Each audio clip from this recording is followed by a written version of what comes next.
Welcome to Building the Future, hosted by Kevin Horick. With millions of listeners a month, Building the Future has quickly become one of the fastest rising programs, with a focus on interviewing startups, entrepreneurs, investors, CEOs, and more. The radio and TV show airs in 15 markets across the globe, including Silicon Valley. For full showtimes, past episodes, or to sponsor the show, please visit buildingthefutureshow.com.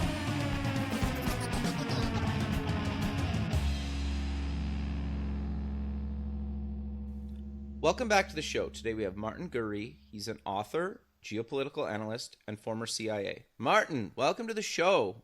Hey, happy to be here. Yeah, I'm excited to have you on the show. I think what you're doing and getting your thoughts on a bunch of things right now is very much relevant to what we're facing. But maybe before we get into all that, let's get to know you a little bit better and start off with where you grew up. Well, actually, I was born in Cuba. Oh, interesting. So I came here as a kid, and otherwise I'm pretty much a creature of the swamp. I mean, I live in Northern Virginia, Okay. which is where many of us swamp denizens tend to gather. And I worked my entire career in government, as you say, as a CIA analyst. So I'm a Washington D.C. guy, but really Northern Virginia. My wife I met here in the high school, and Very cool.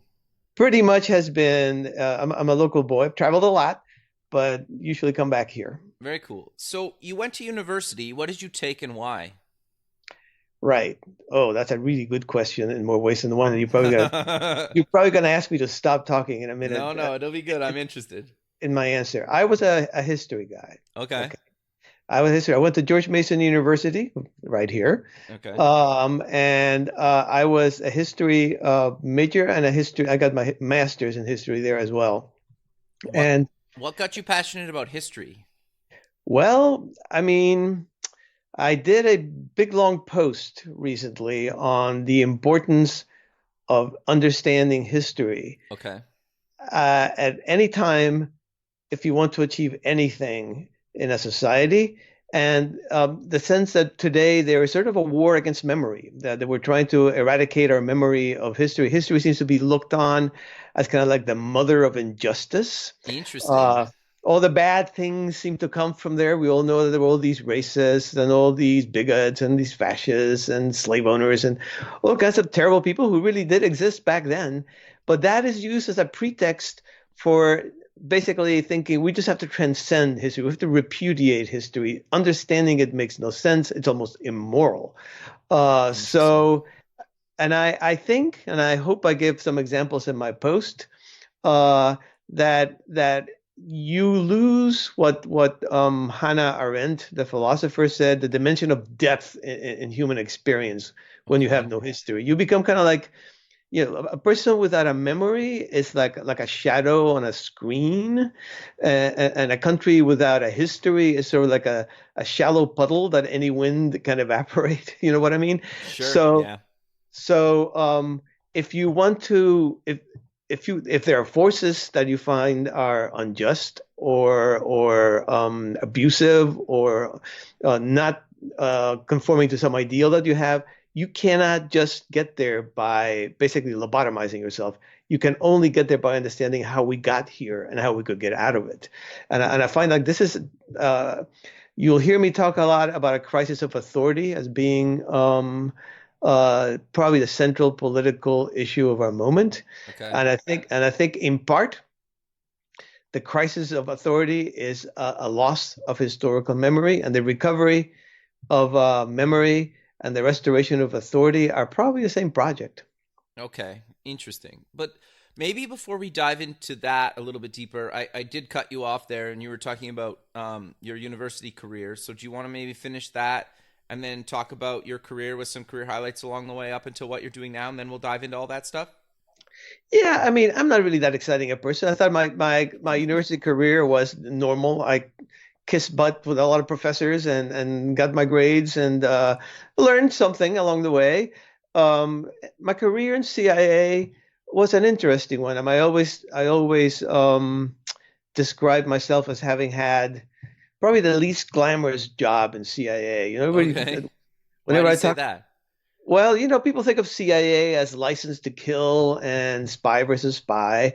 I was an analyst of global events, okay, Okay. of global media. So my particular shop, my corner of CIA, the media of the world funneled into this place, and then there was a lot of translation that went on for those of us who couldn't read every language in the world. Right. Interestingly, that job when I started out was very, very fascinating, but straightforward. If you, for example, if the president wanted to find out how my policy is playing in France, well, there was first of all very limited amount of open information, and every country had some equivalent of the New York Times, a source that said the news agenda, right? So Okay.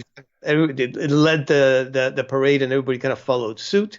So if you wanted France, you went to one newspaper, Le Monde, and that's all you had to do. You had this limited source of information, and it was very structured in a very hierarchical way. Right. Then something happened, and this is directly the cause of the book. Right. Um, Around the turn of the new millennium, Yep. what I've called a digital earthquake, Okay. I guess epicenter somewhere near Palo Alto, I would guess, Sure. um, just unleashed a tsunami of information in volumes that were unprecedented in human experience. And that's not just a phrase. Measured in data bits, the year 2001 doubled the volume of information produced in the entire history of the human race, going back to the cave paintings, okay? Interesting. The year 2002 doubled 2001. That trend had more or less been maintained. And if you chart it and if you read the book, that chart is there. If you chart it, it looks like a gigantic wave, literally a tsunami. Interesting. Before we keep going, what's the title of the book, and what made you actually decide to write a book? Right. Title is The Revolt of the Public, and the subtitle is The Crisis of Authority in the New Millennium. Okay. And what made me want to write that book was when I was back in CIA, we watched, several of us, it wasn't just me, watched this tsunami sweep over the world. And right behind that, we saw increasing levels of social and political turbulence. We heard, I guess you would call them angry voices, mocking voices in places, and one example would be, for example, Egypt, where all there had been before was silence. And that, as I look back on it now, was the very first early warning signal of this public, the revolt of the public, of this public that has since then, of course, knocked down dictators and smashed up old traditional political parties, and of course, elected some outlandish populists to office. Right. And so I left government, and I kept, but I was lucky in my career that this was something that I did because I was very fascinated with it, not just because they gave me a paycheck every couple of weeks. Sure. And so I kept doing what I was doing, and I had the freedom to basically ask my own questions versus the ones that the government was interested in. Interesting. And then it became very clear around the year 2001, because one argument that was made when I was still in government and even a little afterwards was, yeah, okay, so you have all these people who are speaking and look and sound very discontented and very even enraged against the established order. But I mean, it's virtual. They're all online. They're all on their laptops. So they're facing policemen and they're facing the military. So what are they going to do? Hit them with their laptops? So there's this joke going on that, yes, oh, this is very interesting, but it has no real effect on the world beyond virtual digital world. So the year 2001, of course, saw the misnamed Arab Spring. Many countries, in each one of them, each instance, from Tunisia to Egypt to Yemen to Syria to Libya and so on, each one of them, the digital information sphere was implicated in some cases very deeply in these revolts. But then the same year, 2001, you saw the indignados. So things moved to the democratic world. You saw the indignados in Spain, who crushed in the end the socialist government that had been standing. You saw a similar sort of uprising in Israel. You saw the occupiers in the US. And even if you want to push it a little bit, the London riots of 2001, which used a signaling system, that basically allowed the looters to stay ahead of the authorities in much the same way that all these other less criminal and more political insurgencies had done. So 2011 kind of convinced me that this was the phase change year, right? The phase change is what happens to water. Sure. At a certain moment, it's just water interacting with temperatures, and suddenly it's ice, right? Sure. Well, the phase change of 2011 was you had people angry, burbling up on the digital universe, and suddenly they were on the streets. Okay, now suddenly and governments were falling. Okay, so that persuaded me that there was more to it than just people basically moaning online about their government. And I did a lot of research on that, and the result is the book, which has an interesting history. If you want to get into that a little bit. Sure. Yeah. I mean, I e-published because I felt like I didn't want to deal with editors or anything like that. So I e-published, and it came out in 2014. Okay. And had a pretty nice reception. And then 2015 and 2016 came, and Donald Trump, among other things, but Brexit also, made lots of people basically say, "Oh, look," and I get accused a lot of having predicted Donald Trump. Well, I don't know if you've read the book or not, but basically, I've skimmed through it. I haven't read the whole thing. Well, in more than one place, I say that I don't believe in prophecy, right? I don't believe that you can't predict. I mean, and I come from CIA, and that was their business model, was prophecy. They talk to the president and say, "This is what's going to happen, Mr. President." And as long as tomorrow looks like yesterday, which is a lot of the time, to be fair, sure, they're good. The second that there is a discontinuity, which is, of course, what the president wants, another Pearl Harbor or 9/11 or something like that, yeah, they get it wrong. They get that wrong. It's just, it can't be done. It's not a question of too much or too little information. It is, for reasons that we won't get into here, I think in principle impossible to do. So I did not predict Donald Trump, is what I'm getting at. But I laid out the forces and the structural momentum that made a person like Trump and a vote like Brexit possible. So that was basically, I'm a Trump profiteer. The book really took off after Trump was elected. And at a certain moment, I got a call from an unknown person to me called Patrick Collison. Okay. Saying he wanted to publish my book. I looked up Patrick Collison. He is the CEO of Stripe. Right. Yep. At the time he was 29. I think he's 30 now. He is a very, very well-to-do person. He's basically a San Francisco-based guy. Sure. And he's a billionaire now, for people who don't know. That's very much of a billionaire, yes. He's been extremely successful, and their product is actually really great. I use it all the time, and I actually have a buddy that works there, so I know them very well. I have met him. He is very cool.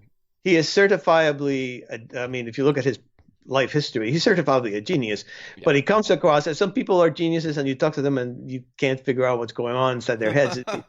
With him, it's not like that. He talks and he's worth remembering what he says. Right? He's a very exceedingly effective and articulate man, even if half my age, by the way. But okay, we'll forgive him that. So he was starting a new press, Stripe Press. Yeah. Which he wanted me to be one of the very first. I think I'm the fourth book that they have published. Very cool. If you ever see the book, and I hope you have the physical book in your hands and not the, but either way, it's beautifully designed. It has that sort of San Francisco, Silicon Valley sense of Sure. design to it. My ebook had a lot. It comes with a lot of illustrations, a lot of charts, and somehow they have managed to turn all of that into a work of art. Just to look at it is beautiful. Yeah, I So just that, have the digital copy, but the layout is really nice actually, and the yeah, charts and stuff yeah. are well done. They are for sure, and they're So simple to like understand. That's the right, one thing I noticed about because sometimes it's like, what am I looking at here? But in right. your case, I think they were all very easy to understand. Well, I one of the few things that I can claim to be an expert in, this is not false modesty, is visual persuasion. I was very lucky when I was still inside the government to be able to research that to death and actually Right. design methodologies that could decode visual persuasion. So I always feel like text alone is a big bore if you don't give the Interesting. eye if you don't give the eye something to kind of get the image of the text, Sure. uh, you're changing your readers, I think. So the book was written with that in mind as well. Now that the new book came out in 2018, it does have a long essay, about a fifth of the book now, at the end, in which I look at the world after the publication of the ebook with Sure. Trump and Brexit, but in particular, I deal with the crisis of authority in I guess issues like fake news and the idea that we're living in a post-truth world, and how that relates to the original thesis of the crisis of authority. And it's Sure. done pretty well. The book is done pretty well. No, that's awesome, man. Congrats on your success with that. I'm curious though. There's a quote that you guys sent me that really resonated with me since I first got introduced to you, and the quote was, "Technology has categorically reversed the information balance of power between the public and the elites who manage the great hierarchical institutions of the information age, like governments, political parties, and the media." The thing that's interesting to me about that was, and why I love the internet so much, is it's literally removed all the borders. You have a global marketplace to build a company and get clients from. You can hire people across the globe. And to your point, you literally have access to the same amount of information and you can learn basically anything online for free or very inexpensive. Do And, you agree with that, or what's your thoughts around that? totally agree with that. If you want to dwell, because the book deals with some of the negative sides Sure, there's of the, pros and cons. Yeah, but I mean, I am a big believer in the enormous benefits of this connection. The fact that you can make human links um, in the most amazing places. I mean, I'll get somebody from the Ukraine. They just had elections there, and somebody tweets with my tweet handle on it saying, "Oh, Martin Gurri, look, you were right about the Ukraine." I'm going, and you know, it's in Cyrillic, and I have no idea. I have to use translators. I don't know. So you make these connections. Um, for some reason, France is absolutely. I mean, there are pockets of places that are really that really get the book and are very keen on it. San Francisco, Silicon Valley, those people, the technology people, absolutely get it. The French, in some weird way, get it. I think because they needed an explanation so desperately of what was going on over there. interesting. So I have these conversations across the world, and I mean, I'm gonna sound like what I am, which is a fairly old geezer.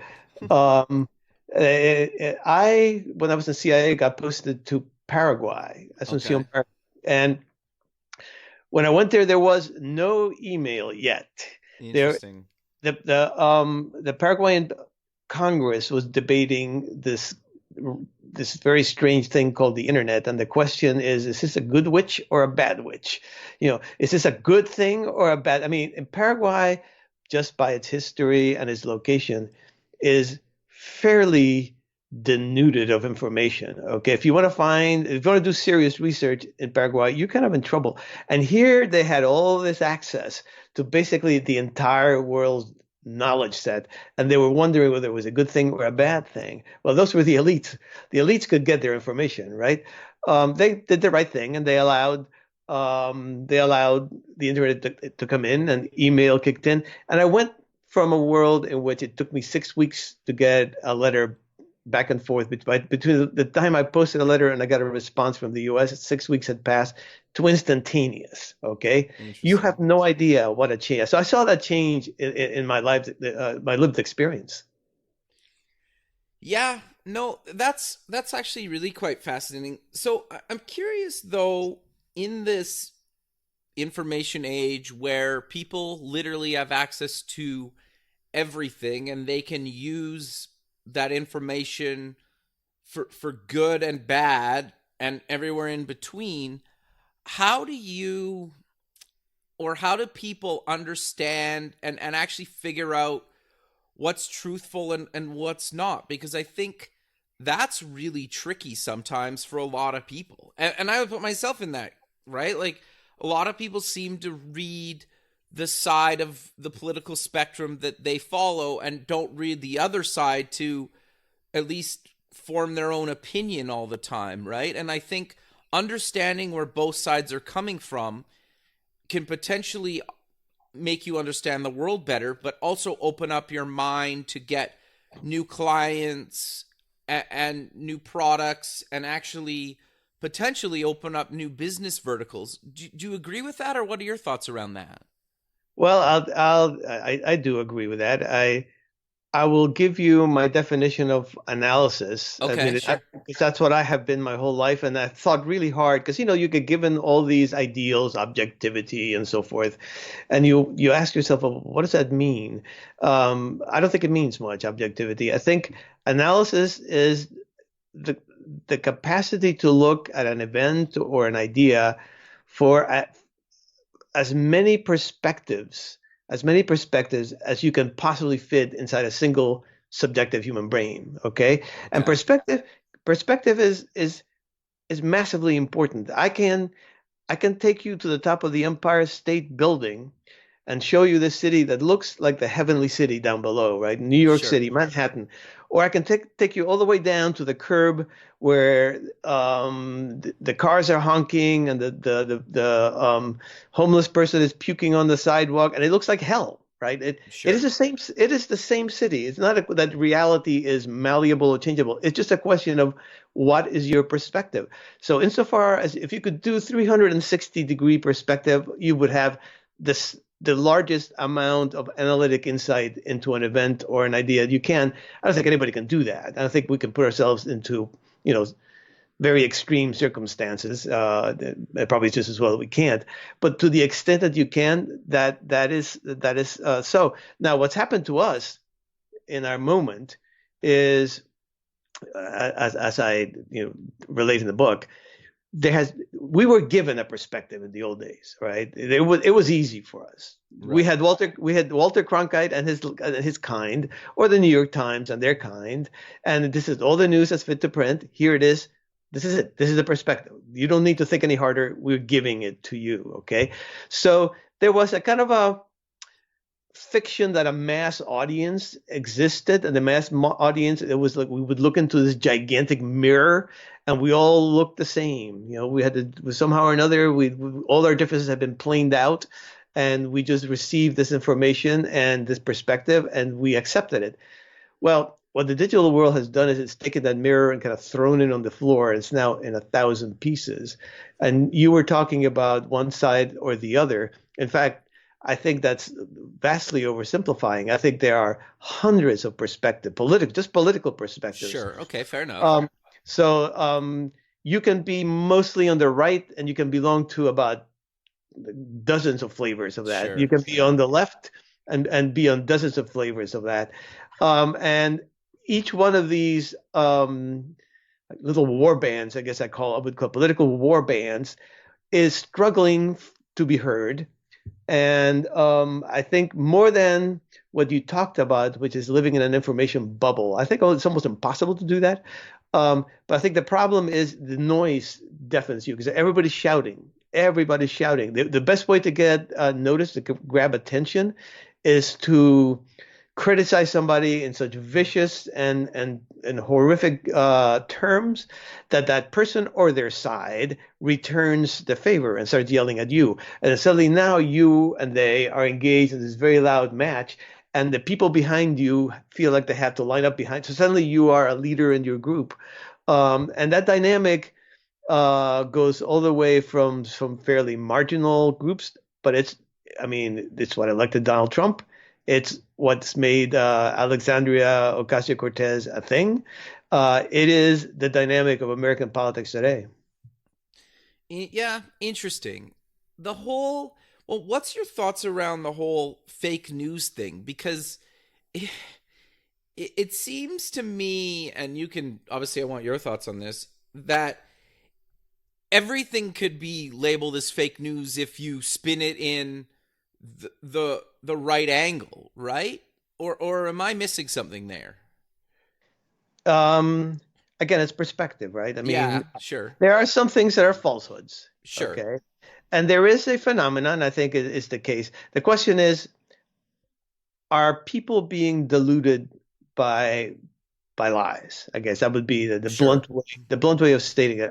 Is the American electorate being fooled or bamboozled by liars in say Facebook news or something like that? Sure. And the answer is almost certainly not. Okay, Sure. almost certainly not. Okay. People. There's no question that there are certain there are lies that the internet is full of them. But anybody who consumes them almost certainly already believes what they're reading. So they're not being persuaded of anything. Interesting. They are just kind of reassuring themselves. It's like food for the soul. Yes, they're right. Yeah. The famous case of Hillary Clinton was going to die because she had all these illnesses during the election. Well, that was completely fake. Sure. But people read it, no doubt. None of them thought, oh, now I'm not going to vote for Hillary. They just thought, oh yeah, great, I'm against her anyway. So she's a sickly person, and one more reason not to be with her. So the deeper issue, honestly, so if you want to talk about the Russians, yes, the Russians did intervene. They always do. Did they have any effect? Every bit of evidence I have seen says they had zero effect. They had absolutely no. Ask yourself, if you are, I don't know, if you say a devout Catholic, okay, and you read a fake news article in Facebook that says Catholics are horrible people who commit all these horrible crimes, but Islam is wonderful, would you now go, oh yeah, I guess I'm going to give up my religion and become a Muslim? Nobody does that. Nobody gets persuaded out of their deeply held moral and political beliefs because they've read a story in Facebook, and that is the case whether the story is true or fake. In that particular instance, it makes no difference. So I don't think the Russians persuaded anybody or anything of anything. I think the deeper issue is the crisis of authority. Okay. The crisis of authority cannot help but trigger a crisis of uncertainty. I mean, look, reality is what it is that Empire State Building in New York City. That doesn't change. But the job of mediating between faraway reality and the public, of giving, I guess, the flux of events meaning, that has always been the highest calling of the elites. And we should talk about the elites at some point. They were the authorities. So, for example, Pearl Harbor was a day of infamy. It wasn't the day that the U.S. Navy in the Pacific got caught with its pants down. All right. So events have to be mediated and explained. And those who do the explaining used to have the public's trust. When you look at, for example, trust in government at the time of JFK, it was always hovering between 70 and 80%, and it had been that way for quite a while. You look at it today, it's like between 20 and 30%. Okay, the trust has been destroyed beyond recovery. The mediator class that conveys information, that used to have authority and information, journalists, politicians, academics, it's gone with the wind. So in a weird way, reality is up for grabs. And as I said, the issue goes a lot deeper than Russia's on Facebook. A nation of 320 million, we need shared sources of meaning and shared interpretations of reality. I mean, we need to be able to argue as a democracy from a common set of facts. But those who used to settle factual disputes have lost all credibility, and they are perceived as fakers themselves. So what's happened? Um, the truth, in a weird way, has started to unbundle. Um, this sorts of that tends to happen, as you know, in the digital universe. Everything unbundles and personalizes. So newspapers used to have a great big bundle of information. They have unbundled into individual stories. The old music albums that I used to enjoy in my youth Sure. have now become personalized playlists. So now we have information playlists that people consume and highly personalized ideas about what the truth is. No, you're right, and I'm curious to get your thoughts. YouTube got a bunch of slack in the last couple of years for what other people claim their videos were deleted that were talking about certain things that YouTube said violated their terms of service. And it doesn't really matter what my opinion is, but my thought around it is, if you publish something on somebody else's platform, for better or worse, they obviously will police it no matter what your opinion is. And a company like YouTube probably has more open-minded people than maybe some other platforms policing this. But at the same time, if they think that what you're posting to their site is maybe not as open-minded, they might delete your content. And I'm not saying that's good or bad. That's just kind of the reality of how I see that. What are your thoughts around services like YouTube policing content? Because in a lot of cases, they're wiping out people's livelihood, or at least part of their livelihood. Yeah, my thoughts are it's going to happen, right? I mean, you Sure. cannot get around that. I don't know YouTube as well as I do Facebook, Okay, well, but same I can thing tell though, you, right?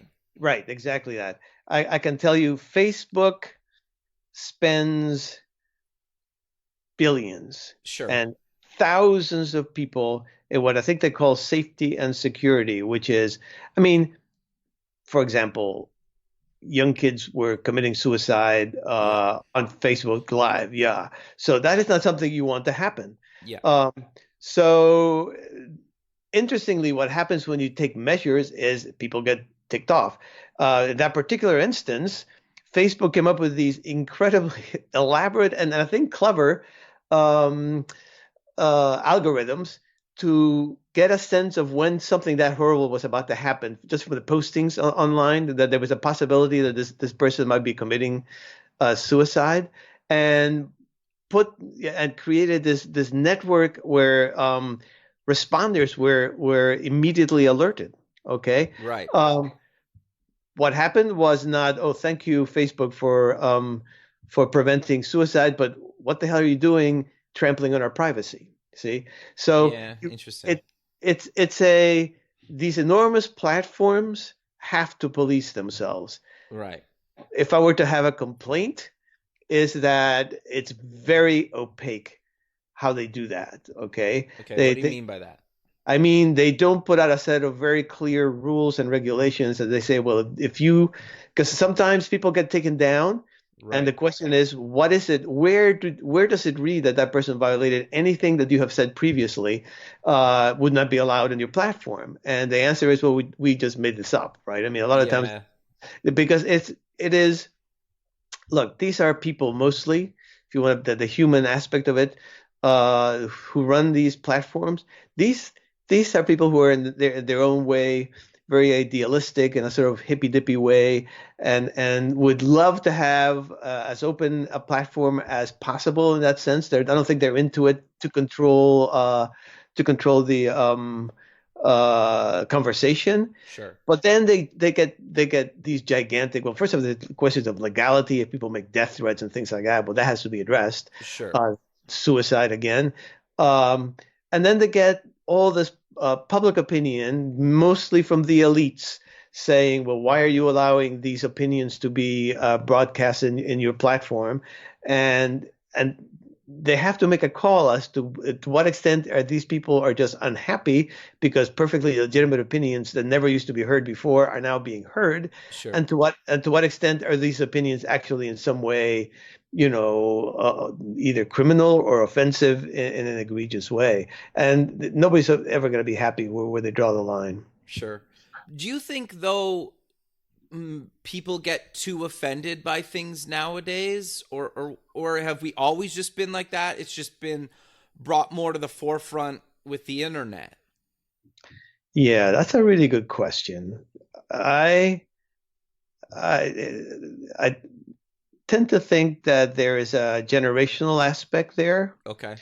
Um, I don't ever recall people. Okay, I'm a baby boomer, Sure. and we had, believe me, we had our dysfunctions more than our share. Sure. But that particular one of feeling vulnerable, feeling triggered, feeling offended, that was not one of them. I think that's a developed art.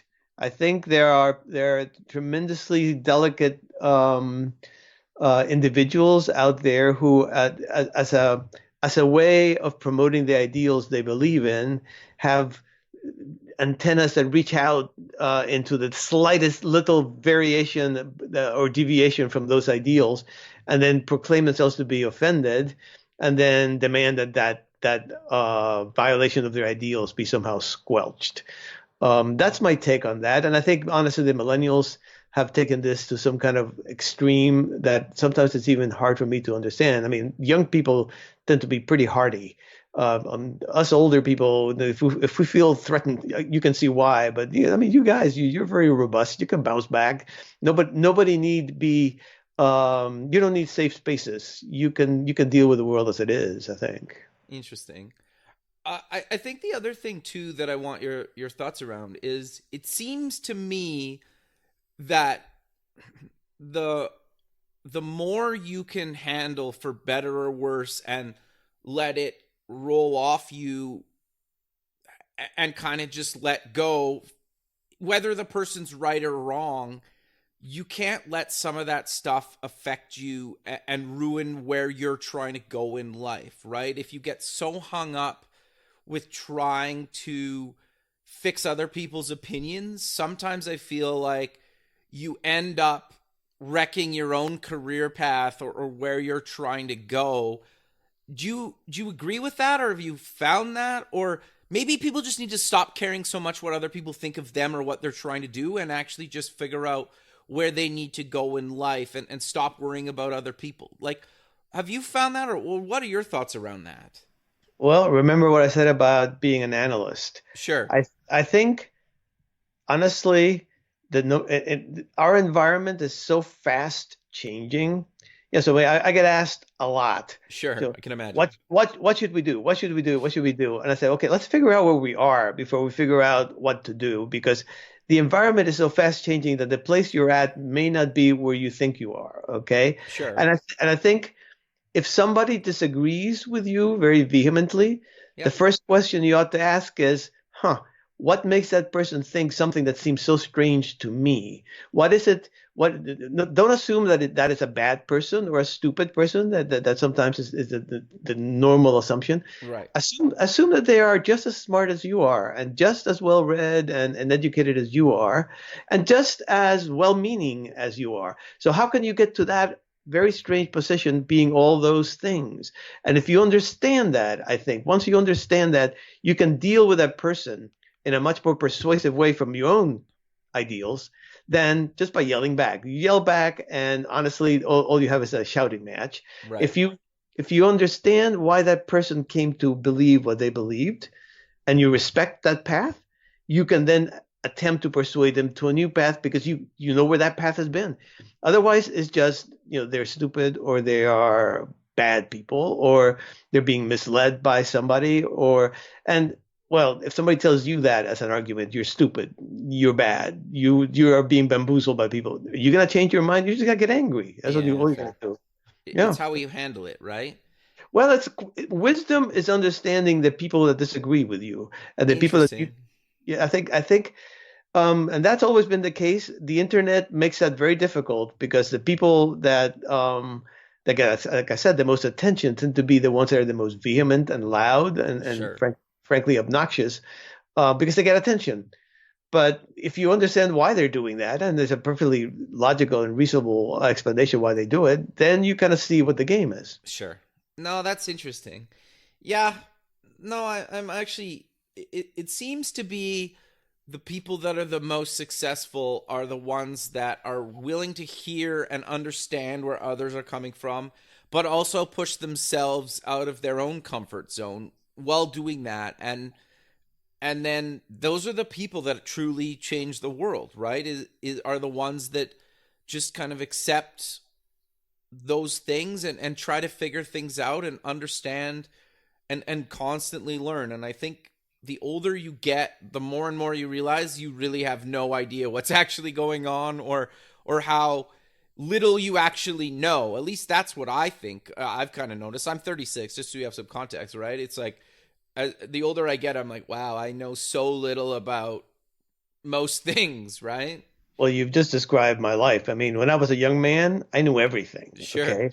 And right now, I know almost nothing. And I Yeah, wake up every morning and look at events, and I'm supposed to be an expert. And I go, this is the most incredibly crazy and confusing era and circumstance that I have ever lived through.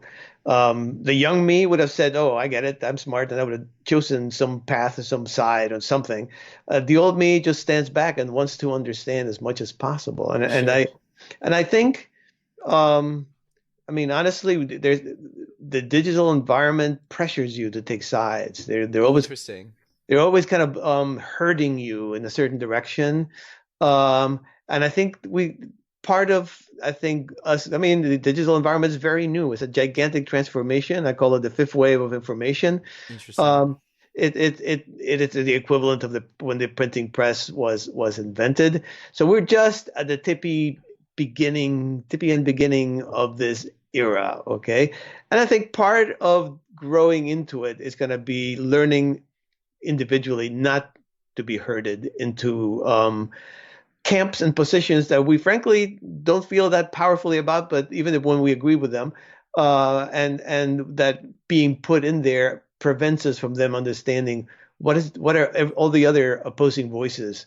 How did they get there, right? All you're being asked to do is just join your camp and shout back, and that seems to be almost like the law of gravity of the web. Um, Interesting. and I think we should fight the law of gravity. Yeah, okay. What else do you see, or where do you see the future of all this stuff going? Or do you have any predictions?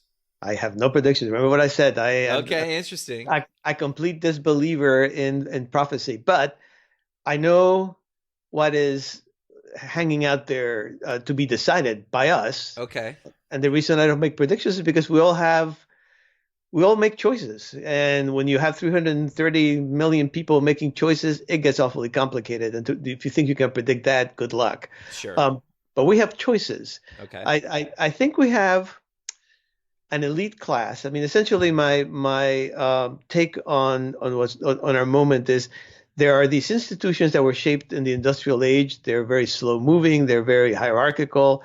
They're uh, they're filled and staffed by people who have gone through a lengthy process of accreditation, and that industrial world is now being swept away by the information tsunami. It's just being battered. So the authority that these institutions had, starting with government, but the media as well, it's just bleeding away. The question is, how do we restore authority? There is no way you can live in a world as fractured as ours is today in any kind of permanent sense. So I think in some ways authority has to be restored, and the question is, and it's going to be restored around an elite class. You cannot have a enormous country like ours and pretend like it's going to be, Athenian democracy where we'll vote on everything. It's not going to happen. You need somebody in charge of institutions. The institutions need to be flatter, but they're going to be there. So the question is, what about the elites? And that is, I mean, to all your listeners, I would say, think about the people that you vote for. Think about the people that you give money for politically, but also think about the people that are in the TV shows that you watch, and the movies that you watch, and the books that you read. These are the elites that you are selecting, okay? And my take, honestly, is that the current elite, and I'm not a revolutionary by any means. Sure. But my take, and I thought about it really hard, and as I was thinking it really hard, the Harvey Weinstein scandal broke, and this enormous Me Too thing happened where our elite class was ravaged because of these incredibly bizarre perks that these men in power and positions of authority were appropriating for themselves. And I just came to the decision, we need to select a whole new elite class with very different values, values that are attuned to the digital age, not to the industrial age. The idea of some guy standing in a tower and the top floor of a tower in a suite making decisions, that has got to change, I think. We need people who understand that now they can be criticized by the public. Now that they are, in a sense, the public is sitting in that office suite right next to them, because that's what the digital world does. So nothing you do is secret anymore. Nothing you do is granted to you by your place in the hierarchy. You have to earn it every day.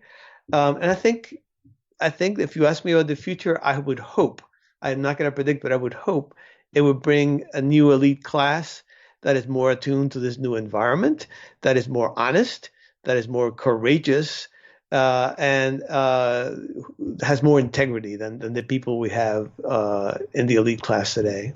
Interesting.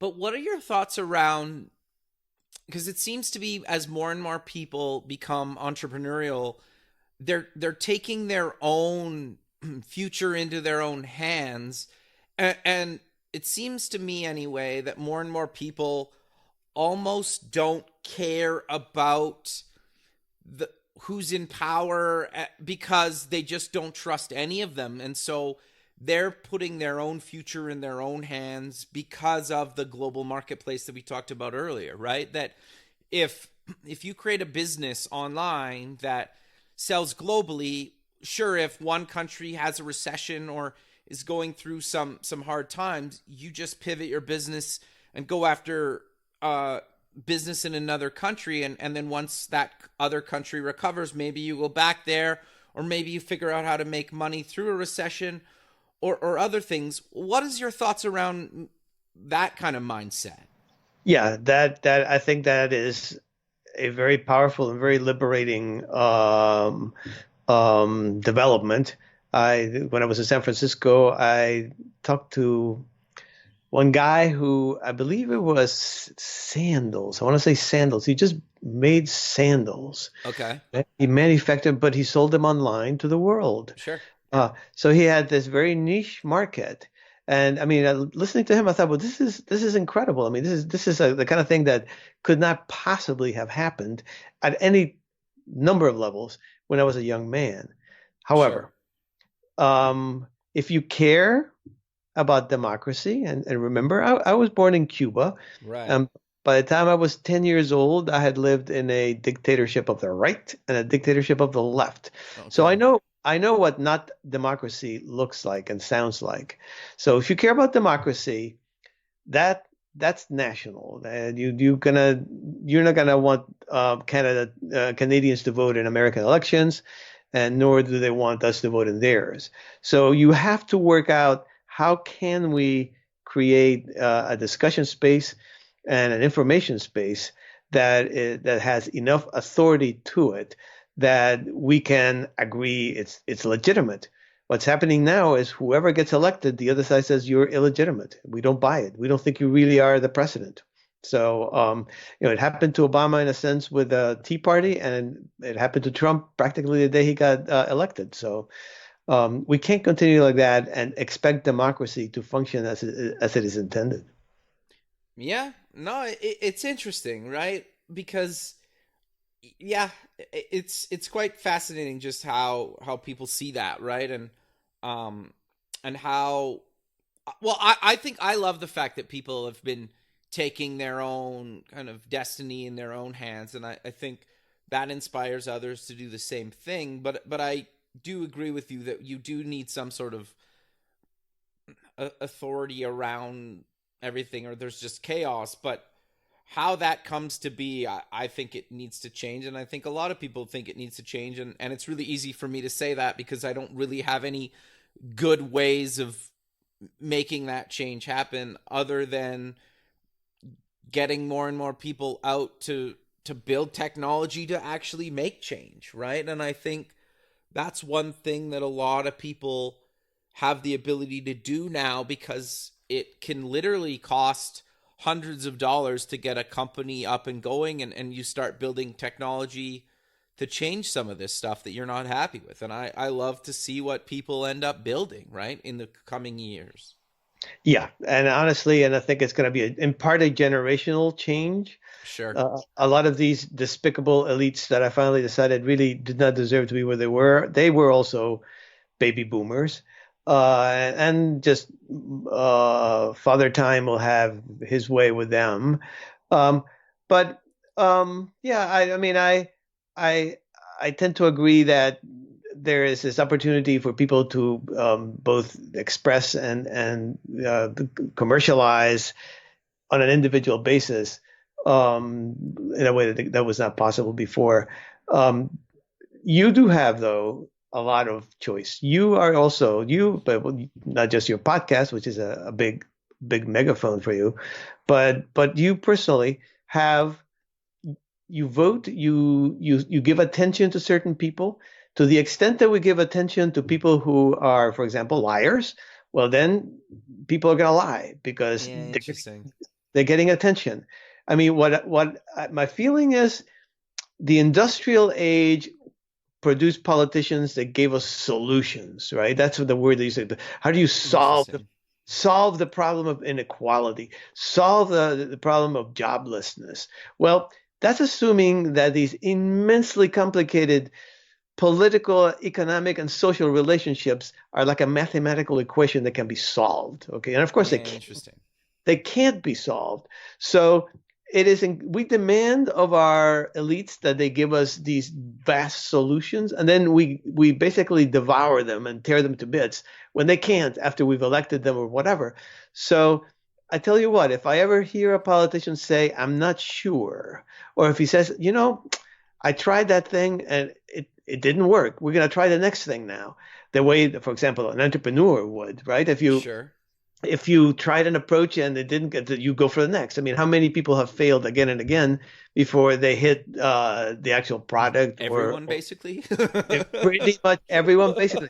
And that's actually, when you look at a human life, that's how it works. Sure. So why would we expect our politicians to be never wrong? And so it's us that demand of them. And they have, of course, their background as industrial elites lead them to think that that's the way they need to talk. And so the first politician that says, I'm not sure, I'm going to vote for that person. Okay, I'm going to vote for that person. But Martin, we're kind of coming to the end of the show, so let's close with mentioning where people can get the book, get more information about all the stuff you've written about online, and any other links you want to mention. Yeah. Okay. So the book is on Amazon, and it's, like I said before, in a very beautiful hardcover version, but also in Kindle and also on audiobooks. And I also have a blog called The Fifth Wave. So if you just kind of Google Fifth Wave and Gurri, you got me pretty much. And I post basically the blog is kind of like my ongoing research and ongoing thought process, so that the ideas of the book are reflected there, and actually got some of the posts made it into the book in very changed ways, because the ideas that I had developed in the blog led to the book in some sense. Yeah, interesting. Well, I really appreciate you taking the time out of your day to be on the show, and I look forward to keeping in touch with you, and have a good rest of your day, man. Yeah. Hey, Kevin, it's been great. Thank you very much. Okay. Take care. Bye. Bye-bye. Thanks for listening. Please visit our website at buildingthefutureshow.com to join the free community, sign up for our newsletter, or to sponsor the show. The music is done by Electric Mantra. You can check him out at electricmantra.com and keep building the future.